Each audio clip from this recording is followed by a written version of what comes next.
With us here in Doha, our senior political analyst, Marwan Bishara. This is a broad question. What is Donald Trump doing? Specifically to talk about the occupied Golan Heights, reversing 50 years of US policy with a pen stroke. Let me just add that also he is trampling over a United Nations Security Council resolution 497 that was passed with US blessing in 1981 after Israel annexed the Golan Heights. So not is there broad international law, there is a UN Security Council resolution that the United States itself has voted in favor. It's one of those rare ones that the United States did not veto in favor of Israel.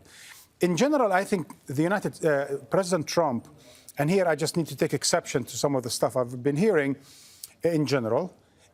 When he started his campaign back in March 2016, he said he's neutral on Israel-Palestine.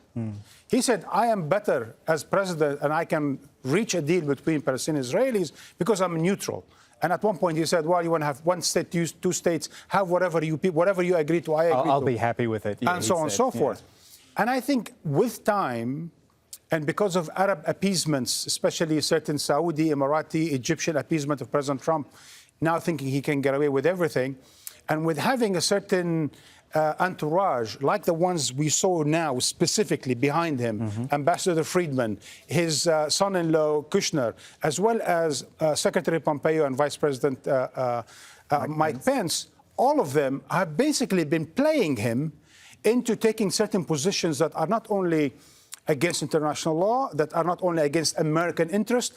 I would argue that they will probably prove to be in the long term against Israel's interest, because Israel's security and Israel living in peace will be valued much more than gaining a number of meters here and there in the Golan Heights or in East Jerusalem. Let's talk about Prime Minister Netanyahu as well, because he gave well, you and I were discussing it earlier, it almost amounted to a campaign speech, didn't it? Because he's got an election to worry about in 2 weeks' time, and he wants to look as strong as he possibly can. Hence, he's heading back to oversee what's happening in Gaza. Well, I think probably the best way to do this, Kamal, is probably to rephrase what Prime Minister Netanyahu said, and I'll take liberty at doing that.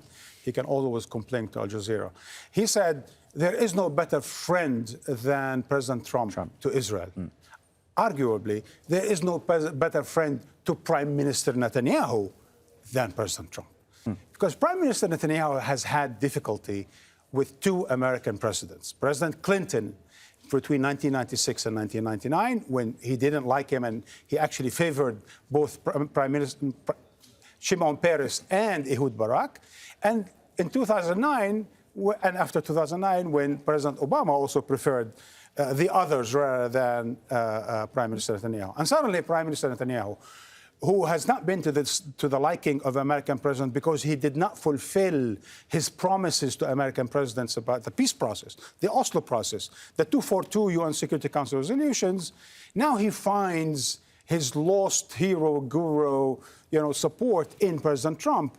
President Trump basically tramples over all international law, UN Security Council resolutions, traditional American policy in order to fulfill Prime Minister Netanyahu's really wacky fantasies that we haven't thought at any point over the last several decades that any American president, prime minister will sit down and say, okay, we're just going to say, this is the law of the jungle, no more international law.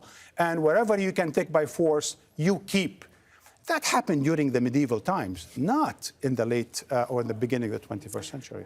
Quick final word then on, on what else is happening, and that is Gaza. Maybe we've got the live shot to just have a little look at as well. Darkness over Gaza right now, but we've been seeing the sky light up with flashes as the Gaza Strip gets hit again. This is, forgive my phrasing, déjà vu all over again. Kamal, I mean, I actually feel for any children anywhere, and I'm sure it's probably not comfortable for a lot of Israeli children to be told now they're going to have to go to the shelters. Bomb shelters. Right? There are no shelters in Gaza. For 52 years, countless Palestinian children have been living under the threat of Israeli bombardment, Israeli threats, tanks, incursions. And as of recently also, a lot of them haven't been even happy with Hamas rule in Gaza. And I really feel for those children. And in fact, one of this, I'm just going to throw it now on air just for the sake of it, one of the most important psychological profile done on the children of Gaza is they turn out to be, with a very, very high percentage, more than most other children around the world, wet their beds at night because there's always this feeling of fear. So we can't talk now about Gaza in, hyperbole, security, strategic sense. But my heart tonight goes out once again to another generation of children in Gaza that lives under occupation, that is threatened by bombardment. And hence the question to President Trump. Okay, so you say Israel has a right to defend itself. Do the Palestinians have any right for self-defense after 70 years of dispossession and 50 years of occupation? Food for thought with Marwan Bishara, our senior political analyst. Thank you.